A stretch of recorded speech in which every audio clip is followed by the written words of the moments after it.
The silence was the first warning. Lieutenant Commander Kestrel Viper Thorn had flown over hostile territory 17 times before, but never had the radio channels been this dead.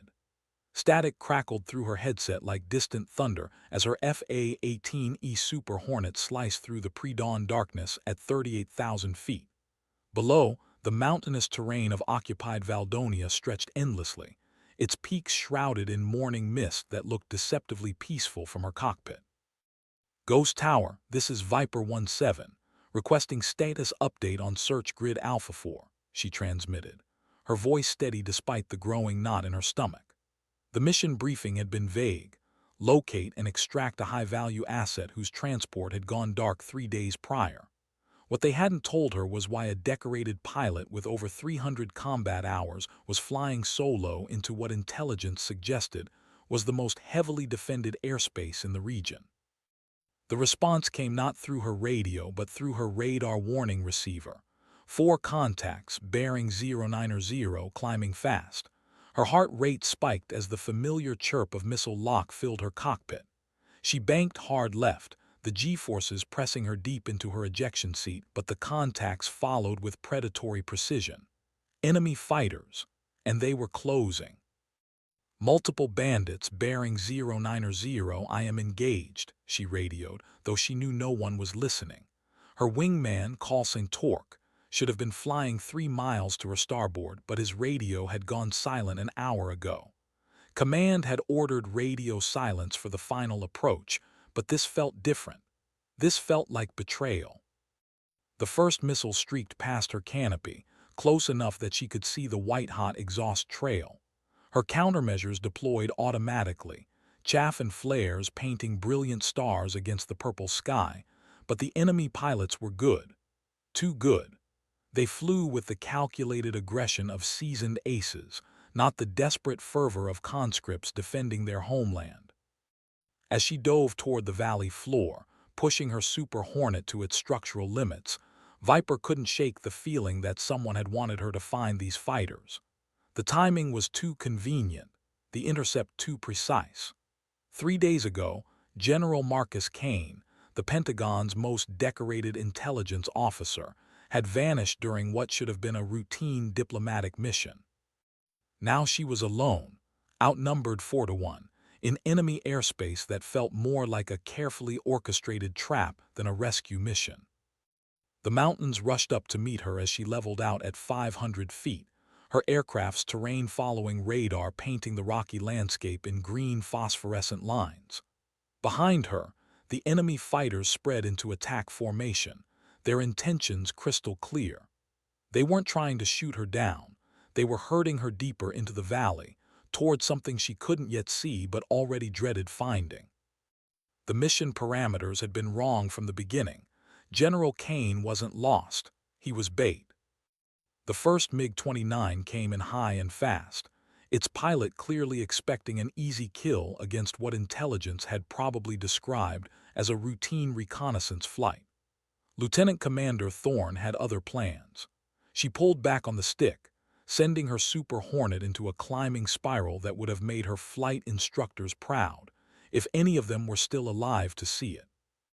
The enemy pilot, caught off guard by the aggressive defensive maneuver, overshot his attack run and found himself staring down the business end of an AIM-9X Sidewinder. Fox 2, Viper called out to empty air as the missile leaped from her wing rail. The infrared seeker found its mark 2 seconds later, turning the MiG into an expanding fireball that painted the valley walls orange. 1 down, 3 to go. But the remaining enemy pilots weren't rookies. They had learned from their wingman's mistake and now approached with the methodical patience of hunters who knew their prey was running out of fuel and options. Her fuel gauge showed 23 minutes of flight time remaining, enough to reach the extraction point, but not enough to fight her way there against 3 experienced pilots in aircraft that, while older than hers, were flown by men who knew every thermal current and wind shear in these mountains. Viper 17, this is Phantom Base, do you copy? The voice crackled through her headset with the clarity of divine intervention. Finally, someone was listening. Phantom Base, Viper 17. I am engaged with 3 enemy fighters in Grid Alpha 4, requesting immediate backup and extraction coordinates for the package. She rolled inverted and dove toward a narrow canyon, using the terrain to mask her heat signature from the remaining MiG's infrared sensors. Negative on backup, Viper. All assets are committed to Operation Steel Rain. You are authorized to abort mission and return to base. The words hit her like a physical blow. Abort. After Kane had been missing for 3 days, after she had already lost one of her escorts and engaged enemy fighters, the brass was cutting her loose, leaving both her and the general to whatever fate awaited in these mountains. Phantom Base, that is not an option. I have positive identification on the package location and am proceeding with extraction. It was a lie, but she needed time to think. The canyon walls rose around her like the ribs of some ancient beast, their red stone faces worn smooth by millennia of wind and water. At the far end, where the canyon opened into a wider valley, she could see structures that didn't belong, concrete bunkers and radio towers that suggested a permanent military installation. That was where they were keeping Kane. And that was where she was going, with or without permission, with or without backup, with or without a plan that made sense to anyone but her. The silence that followed her declaration told her everything she needed to know about how expendable the Pentagon considered both her and the general to be. Major Alexei Volkov had been flying combat missions since before Lieutenant Commander Thorne had earned her wings, and he recognized skill when he saw it. The American pilot in the Super Hornet wasn't just good, she was exceptional. Her defensive maneuvers showed a level of tactical awareness that came only from real combat experience, not simulator training. More concerning was her apparent willingness to die rather than abandon whatever mission had brought her into his airspace. "Red Flight, this is Red Leader," he transmitted to his remaining wingmen in crisp Russian. "The American pilot is heading for the Valley installation. We cannot allow this." His wingmen acknowledged with terse confirmations. They knew what lay hidden in the concrete bunkers below, and they knew the consequences of failure. The American general had already provided more intelligence than Moscow had dared hope for. If a rescue mission succeeded now, 3 days of interrogation would be wasted, and Volkov's own career would end in a basement cell in Lubyanka prison. The Super Hornet emerged from the canyon like a metallic hawk, its pilot immediately pulling into a defensive weave that suggested she had somehow detected their approach despite the radar-masking effect of the canyon walls. Volkov smiled grimly. Instincts like that couldn't be taught. They were earned through survival. Red 2, Red 3, engage from flanking positions. I will take the head-on approach. It was a risky tactic against a pilot of her caliber, but they had advantages she didn't: knowledge of the terrain, numerical superiority, and most importantly, they were fighting over their own territory. If she ejected, she would become a prisoner. If they ejected, they would be home in time for dinner. The American pilot didn't wait for them to complete their attack formation. Instead, she turned directly toward Volkov's MiG and accelerated, committing to a head-on engagement that sent his pulse racing. This was either supreme confidence or complete desperation, and Volkov had seen enough combat to know that both could be equally dangerous. Their aircraft approached each other at a combined speed of nearly Mach 2, two predators locked in a dance that would end with one of them falling from the sky in flames. Volkov's finger hovered over his missile release trigger, waiting for the optimal firing solution, when the American pilot did something that defied every tactical manual he had ever read. She cut her engines. The Super Hornet's sudden deceleration caught him completely off guard.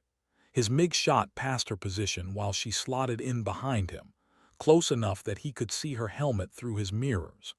She had turned a head-on engagement into a textbook deflection shot in the span of 3 seconds, a maneuver that required split-second timing and absolute confidence in her aircraft's capabilities. The American pilot, whoever she was, had just taught a veteran Russian ace something new about air-to-air combat. Viper's HUD painted the MiG's exhaust signature in brilliant red as she slid into perfect firing position. The enemy pilot, and she had to admit he was good, tried a barrel roll to break her lock, but she anticipated the maneuver and stayed with him through the entire evolution. Her Sidewinder's seeker head tracked with electronic precision, waiting for her command to turn the enemy fighter into scrap metal and regret. But she didn't fire. Something about the engagement felt wrong. These pilots were too skilled, their aircraft too well-maintained, their tactics too sophisticated for a regional defense force. She had studied intelligence reports on Valdonian air capabilities for months before this mission, and everything she had seen suggested obsolete equipment flown by pilots with minimal training. The men hunting her through these mountains were neither obsolete nor minimally trained. "Who are you people?" she whispered into her oxygen mask as she maintained her lock on the lead MiG. The answer came not from her target but from her radar warning receiver. Two more contacts, approaching from the south at high speed. Her blood turned to ice water as she identified the signatures. Su-35 flankers, Russia's most advanced air superiority fighters. This wasn't a Valdonian operation. This was a Russian black site, operating in occupied territory with complete deniability. General Kane hadn't been captured during a diplomatic mission. He had walked into a trap designed specifically for him, and now she was about to join him. She broke off her attack on the MiG and dove toward the valley floor, using every meter of altitude to build speed. Behind her, 5 enemy fighters formed up in pursuit formation, 3 MiGs and 2 flankers with enough combined firepower to level a small city. Her Super Hornet was fast, but not fast enough to outrun fighters with local knowledge and unlimited fuel. The valley installation grew larger in her HUD as she approached at treetop level. Concrete bunkers, communication arrays, and what looked like a vehicle depot spread across several acres of cleared mountainside. And there, parked on a small airstrip like a monument to failed diplomacy, sat a VIP transport helicopter with United States Air Force markings. Kane was definitely here. The question was whether he was still alive, and whether she could extract him before the fighters behind her turned both of them into cautionary tales about the dangers of overreach. Her fuel gauge showed 16 minutes remaining. The nearest friendly territory was 18 minutes away at maximum cruise speed. The mathematics of survival had become very simple and very unforgiving. She keyed her radio one final time. "Phantom Base, Viper 17. I have located the package and am proceeding with immediate extraction. If you don't hear from me in 20 minutes, tell my sister she was right about the Navy." Captain Dmitry Reznov watched the American Super Hornet approach the installation through his binoculars, a mixture of professional admiration and personal dread churning in his stomach. As commanding officer of the 47th Special Operations Detachment, he was responsible for everything that happened in this valley, including the interrogation of the American general, and now the approaching rescue attempt that threatened to expose 3 years of carefully constructed plausible deniability. "All units, this is base command," he spoke into his radio. "American aircraft approaching from the north. Weapons free, repeat, weapons free. Do not allow that aircraft to land." The response was immediate. Surface-to-air missile batteries hidden among the concrete bunkers began tracking the incoming fighter, their guidance radars painting the Super Hornet with invisible fingers of electromagnetic energy. Anti-aircraft guns swiveled toward the approaching target, their crews checking ammunition feeds and firing solutions with the mechanical precision of men who had drilled this scenario dozens of times. But Reznov had seen the way the American pilot handled herself against Volkov's flight, and he suspected that surface defenses alone would not be sufficient.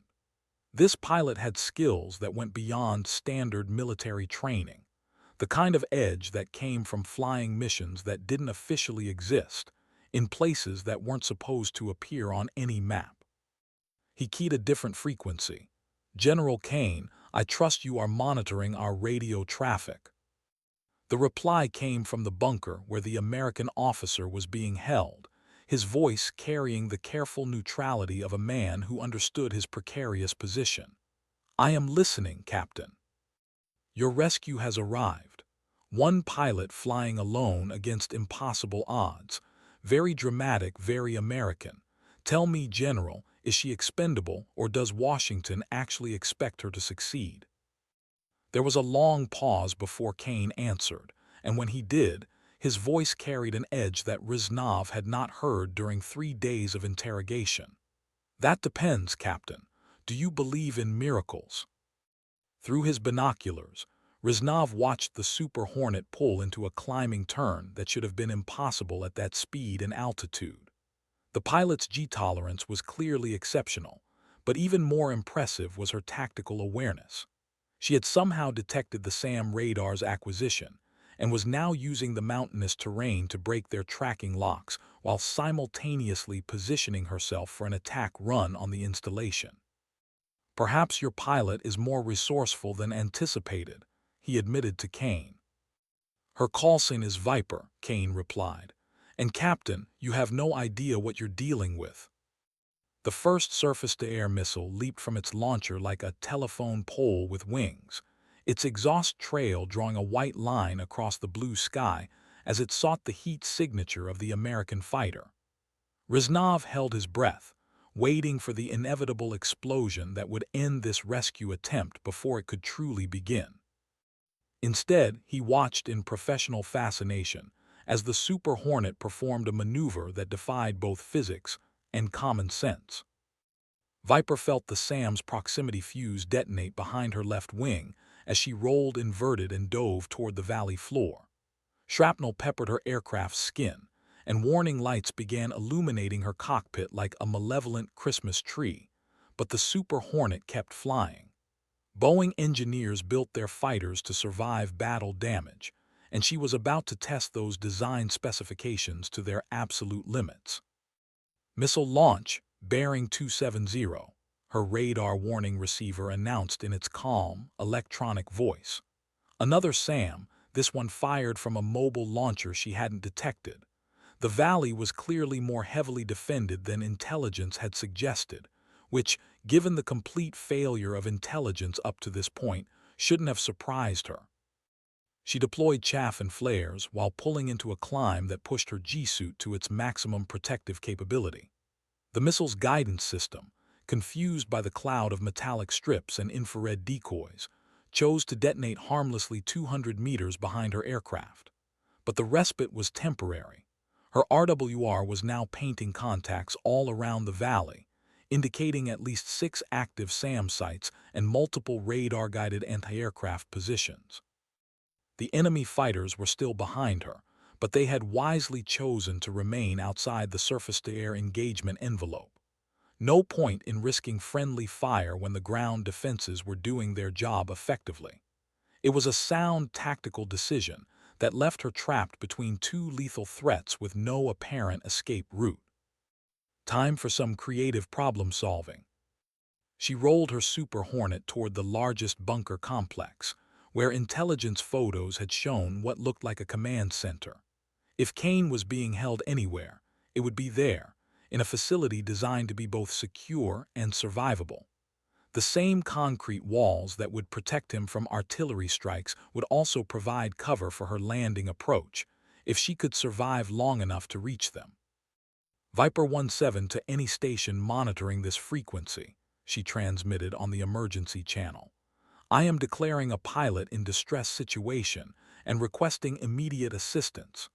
It was a long shot, but international aviation law required that distress calls be answered regardless of political considerations. The response came not from air traffic control but from an unexpected source. "Viper 17, this is Phantom 6 Actual. We have been monitoring your situation." General Kane's voice on the radio hit her like an electric shock. He was alive, conscious, and apparently had access to communications equipment, which meant either his captors were allowing him to talk, or he had found a way to bypass their security measures. "Phantom 6 Actual, what is your status?" she asked while lining up her approach to the bunker complex. Status is complicated, Viper, but I'm mobile and ready for extraction. Be advised, this facility has underground hangar space. If you can reach the north side of the main bunker, there's a concealed entrance approximately 50 meters from the radio tower. It was exactly the kind of intelligence she needed, delivered with Kane's characteristic precision. But it also raised questions about how he had obtained such detailed knowledge of his prison's layout. General Marcus Kane pressed himself against the concrete wall of the communications bunker, listening to the sound of approaching jet engines and exploding ordnance with the practiced ear of a man who had spent 30 years in uniform. The Russian captain had made a critical error in allowing him monitored access to radio equipment. He assumed that a captured American general would be too proud or too patriotic to provide tactical assistance to his captors. He had been wrong on both counts. Kane understood strategic sacrifice better than most officers of his generation. Sometimes the mission required accepting short-term losses to achieve long-term objectives, and sometimes those losses included your own capture and interrogation. For 3 days, he had fed the Russians carefully selected intelligence that would ultimately serve American interests while appearing to be the product of psychological breakdown under duress. But Lieutenant Commander Thorne's arrival changed the equation entirely. Her reputation as a pilot was well-deserved. He had personally reviewed her service record before approving her transfer to the Special Operations Unit that had inserted her into Valdonian airspace. What he hadn't expected was her willingness to attempt a solo extraction against impossible odds. That kind of dedication deserved better than abandonment. Captain Riznov, he called to the Russian officer who was coordinating the defense of the installation. Your surface defenses are impressive, but your pilot coordination needs improvement.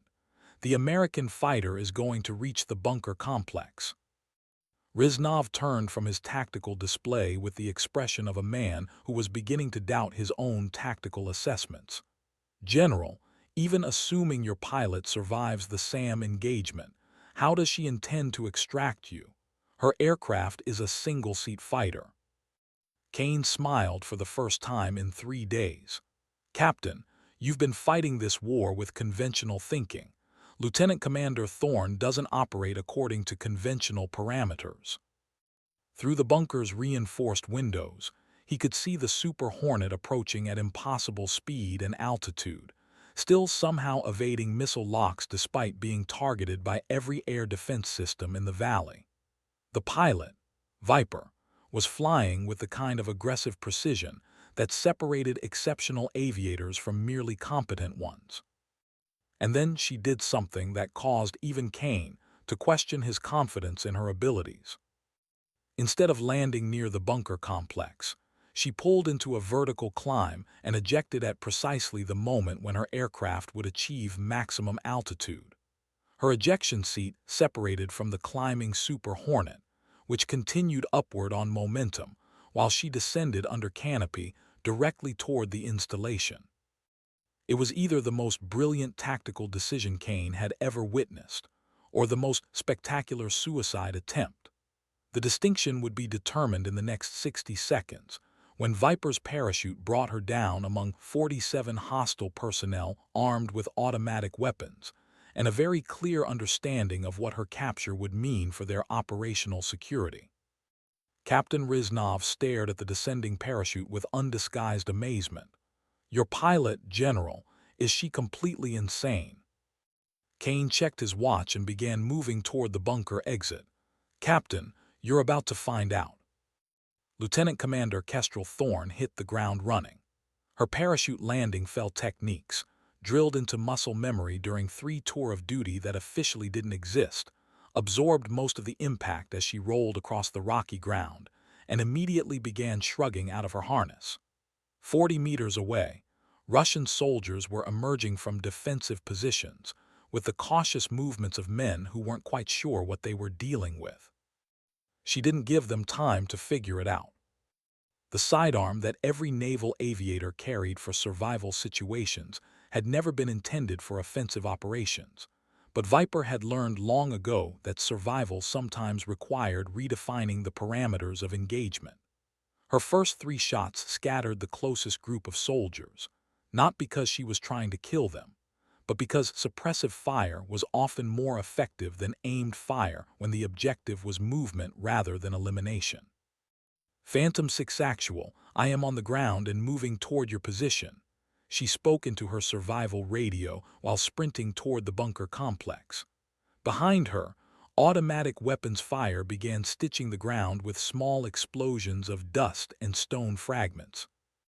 Viper, the entrance is bearing 045 from your current position, approximately 30 meters. Be advised, you have multiple hostiles converging on your location. Kane's voice carried the calm authority of an officer accustomed to coordinating operations under fire, and she found his tactical updates surprisingly accurate. Either he had remarkable situational awareness for a prisoner, or his captivity wasn't quite as restrictive as it appeared. She reached the concealed entrance just as the first organized pursuit team rounded the corner of the main bunker. The steel door was locked, but her survival kit included shaped charges designed for exactly this sort of emergency. The explosion echoed through the valley like thunder, and when the smoke cleared, she found herself looking down a concrete corridor that led deep into the mountainside. General Kane was waiting for her 20 meters inside the tunnel, apparently unrestrained and carrying what looked like a Russian assault rifle. His uniform was disheveled but intact, and his expression carried the grim satisfaction of a man whose long-term planning was finally bearing fruit. "General, are you injured?" she asked while checking the corridor behind them for pursuing soldiers. "Negative, Lieutenant Commander, though I suspect our extraction timeline has become somewhat compressed." He gestured toward the tunnel entrance, where the sound of approaching boots and shouted commands in Russian indicated that their privacy was about to be interrupted. "Sir, I should inform you that my aircraft is currently climbing through 15,000 feet with no pilot aboard, and our extraction plan is what military professionals might charitably describe as improvised." Kane's smile was the kind that had probably terrified Pentagon budget committees for decades. "Lieutenant Commander, some of the best operations in military history were improvised. The key is maintaining tactical flexibility while achieving strategic objectives." She was about to ask what strategic objectives he was referring to when the first Russian soldier appeared at the tunnel entrance. Assault rifle raised and tactical flashlight cutting through the underground darkness like a sword of harsh white light. Captain Riznov led the pursuit team personally, partly because the situation demanded command presence, and partly because he wanted to understand exactly what kind of officer the Americans had sent to extract their general. The pilot, Viper, had demonstrated tactical capabilities that suggested training far beyond standard military aviation schools. Her willingness to sacrifice her aircraft for a ground insertion spoke to either supreme confidence or complete desperation, and Riznov's professional experience suggested the distinction was often meaningless in combat. "General Kane," he called into the tunnel's echoing darkness, "you have made your point admirably, but this facility is defended by a full company of Spetsnaz operators. Your pilot, regardless of her skills, cannot extract you from underground installations against such odds." The response came not from Kane, but from the American pilot herself. "Captain, your tactical assessment would be accurate under normal circumstances. Unfortunately for you, these aren't normal circumstances." Her voice echoed from deeper in the tunnel system, suggesting she and Kane had continued moving underground rather than attempting to fight their way back to the surface. It was a tactically sound decision that also happened to be exactly what Riznov had hoped they would do. The tunnel system was extensive but ultimately finite. Once they were underground, they became trapped rather than mobile. "Lieutenant Commander Thorne," he said, allowing his knowledge of her identity to carry its own psychological weight. "Yes, we know who you are. Your service record makes for interesting reading, particularly the operations that have been classified beyond normal security protocols. Tell me, does Washington consider you expendable, or do they actually expect you to escape from this facility?" He advanced into the tunnel with tactical precision, his team maintaining proper spacing and firing disciplines despite the confined space. The underground corridors had been carved directly from living rock, creating a maze-like environment that favored defenders over attackers under normal circumstances. But these weren't normal circumstances, and Lieutenant Commander Thorne wasn't a normal defender. The explosion came from behind them, not ahead. While his team had been advancing into the tunnel system in pursuit of Kane and the pilot, someone had circled back and detonated charges that brought down the tunnel entrance in a cascade of concrete and stone debris. They were now trapped underground with their quarry, cut off from surface support and outside communication. "Impressive," Reznov admitted to the darkness ahead, "though I'm curious how you intend to escape from a facility that you've just sealed from the inside." Kane's voice drifted back through the tunnels with the confidence of a man who had been planning this operation for considerably longer than 3 days. "Captain, you're assuming this facility only has one exit. That assumption is about to prove problematic for your operational security."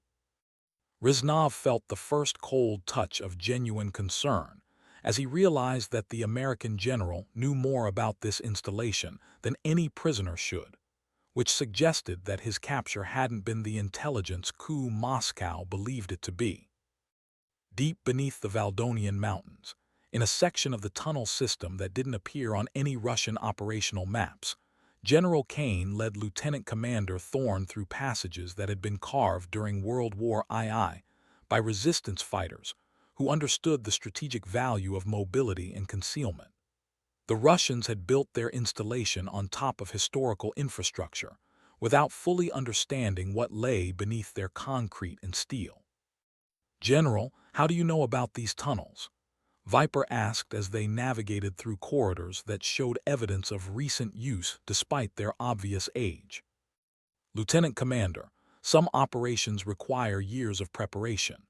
My capture 3 days ago was the culmination of an intelligence-gathering effort that began when we first identified Russian activity in this region." He paused at an intersection where multiple passages converged, consulting what appeared to be a hand-drawn map. The diplomatic mission was cover for a final reconnaissance of this facility. She absorbed this information while checking her survival radio for any signal that might indicate friendly forces in the area. The implications were staggering. Kane had deliberately allowed himself to be captured as part of a larger operation that she was apparently now expected to complete. "Sir, what exactly was the strategic objective of allowing yourself to be interrogated by Russian intelligence?" Kane's expression carried the grim satisfaction of an officer whose long-term planning was approaching its critical phase. "Lieutenant Commander, for 3 days I have been providing Captain Reznov with carefully selected intelligence that will ultimately compromise every Russian black site operation in this region. But more importantly, your extraction mission has forced them to reveal capabilities and personnel that we suspected but couldn't confirm. They emerged from the tunnel system through a concealed exit that opened onto a narrow ledge overlooking the valley installation. From this vantage point, she could see the entire facility spread out below: bunkers, communication arrays, vehicle depots, and most importantly, aircraft parked on an airstrip that intelligence photos had somehow failed to detect. "General, there's a helicopter down there." A Mi-8 hip, fully fueled and apparently unguarded, while the entire garrison is underground looking for us. Kane checked his watch with the precision of a man operating according to a predetermined timeline. "Your ejection from the Super Hornet was monitored by satellite assets. Extraction teams are en route, but they won't arrive for another 47 minutes." The mathematical precision of his statement suggested coordination that went far beyond anything suggested in her original mission briefing. "Sir, how long have you been planning this operation?" Kane's smile was the kind that had probably made Soviet planners nervous during the Cold War. "Lieutenant Commander, some missions require accepting short-term losses to achieve long-term strategic advantages. The question now is whether you're willing to complete an operation that was designed specifically around your unique capabilities." She looked down at the helicopter, then back at the tunnel entrance where Captain Riznov and his team were presumably still trying to navigate underground passages that had been mapped by American intelligence months before the Russians even knew they existed. "General, what exactly did you tell them about me?" Captain Riznov's tactical situation had deteriorated from complex to impossible in the span of 30 minutes. His pursuit team was trapped underground in tunnels that apparently connected to passages not shown on facility blueprints. His surface defenses were oriented toward aerial threats that no longer existed, and his prisoners had somehow become the tactically superior force despite being outnumbered 47-2. "Base command to all units," he transmitted on the emergency frequency. "American aircraft down. Pilot and General Kane are mobile within the facility perimeter. All personnel implement Protocol 7, assume facility compromise and prepare for extraction." Protocol 7 was the nuclear option of operational security, literally. If the facility's intelligence value was compromised beyond recovery, thermite charges would render every piece of equipment and documentation unusable, while conventional explosives brought down the tunnel system. It was a solution that would eliminate the American extraction team, while also destroying 3 years of intelligence gathering infrastructure. The reply came from his communications specialist with the kind of news that turned tactical problems into strategic disasters. "Sir, we have lost contact with Moscow Command. All satellite uplinks are being jammed by sources unknown." Riznov felt the cold certainty of a man who was beginning to understand the true scope of what he was facing. The American pilot's arrival hadn't been a rescue mission. It had been the final phase of an intelligence operation that had been in motion long before General Kane's diplomatic transport had experienced its convenient mechanical failure. "Sir," his electronics warfare specialist reported from the surface communication bunker, "we're detecting multiple aircraft approaching from the south. High-altitude signature suggests bombers with fighter escort." Through his tactical headset, Riznov could hear the growing sound of jet engines that meant the Americans had committed significant air assets to this operation. The strategic implications were clear. Washington considered whatever Kane and the pilot were doing important enough to risk an international incident. His radio crackled with transmission from an unexpected source. "Captain Riznov, this is Lieutenant Commander Thorne. I believe we need to discuss terms." The American pilot's voice carried a confidence that suggested her tactical situation had improved dramatically since going underground. "I am listening, Lieutenant Commander. My extraction team will arrive in 36 minutes. During that time, your personnel can evacuate this facility without interference, or they can remain and face the consequences of an operation that was planned specifically to neutralize Russian black site activities in this region." Riznov closed his eyes and tried to calculate odds that were becoming increasingly unfavorable. "And in exchange, Captain, you get to live through this. Your men get to go home to their families, and Moscow gets to pretend this facility never existed." It was an offer that acknowledged the political realities of deniable operations, while providing an exit strategy that might preserve both lives and careers. But it also represented a complete intelligence failure that would end his career regardless of how many personnel survived the evacuation. The sound of approaching aircraft was growing louder. From the cockpit of the Mi-8 helicopter, Viper could see the entire Valley installation spread out below as she completed her pre-flight checks with the methodical precision that had kept her alive through 3 tours of duty in places that didn't officially exist. General Kane occupied the co-pilot's seat, monitoring radio frequencies with the focused attention of an officer, coordinating multiple operational elements across a complex battle space. Phantom Base, this is Viper 17 with Phantom 6 actual aboard, she transmitted to the extraction team that was now 12 minutes out. Package is secure and we are mobile. Request updated extraction coordinates. The response came with the clarity of professional military communications. Viper 17, proceed to LZ Bravo as briefed. Be advised, we have multiple fast movers providing close air support if needed. Through the helicopter's windows, she could see Russian personnel evacuating the facility with the disciplined haste of professional soldiers who understood when tactical retreat became strategic necessity. Captain Riznov had proven himself to be a competent officer by choosing survival over futile resistance, though she suspected his career prospects had just taken a significant downward trajectory. "General, what happens to the Russians when this is over?" she asked while bringing the helicopter's engines to full power. Kane's expression carried the weight of decisions that affected lives and careers across multiple nations. "Lieutenant Commander, some operations require accepting that former enemies can become future assets under the right circumstances. Captain Riznov is an intelligent officer who now understands the limitations of his operational security." The helicopter lifted off with the distinctive whapping sound of rotors biting into mountain air. As they climbed away from the installation, she could see vehicles departing the facility in convoy formation, an orderly withdrawal that suggested the Russians had been planning contingency evacuations long before her arrival. "Sir, how much of this operation was planned in advance?" Kane checked his watch with characteristic precision. "Lieutenant Commander, your part in this mission began 18 months ago when you volunteered for the Special Operations Unit.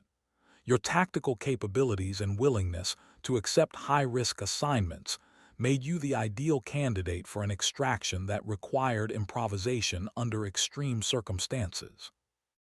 The implications of his statement suggested that her entire military career had been shaped by preparations for this single mission. "General, was any of this actually improvised?" "Your decision to eject from your aircraft and attempt ground infiltration was entirely your own tactical judgment. Everything else was within anticipated parameters." Kane's smile carried the satisfaction of an officer whose strategic planning had achieved its intended objectives. "Though I will admit, your execution exceeded our most optimistic projections."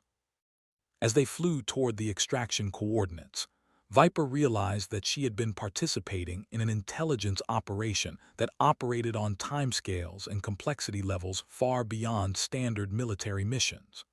Her role as rescue pilot had been cover for something much larger, a multinational chess game where captured generals and crashed aircraft were carefully orchestrated moves rather than operational failures.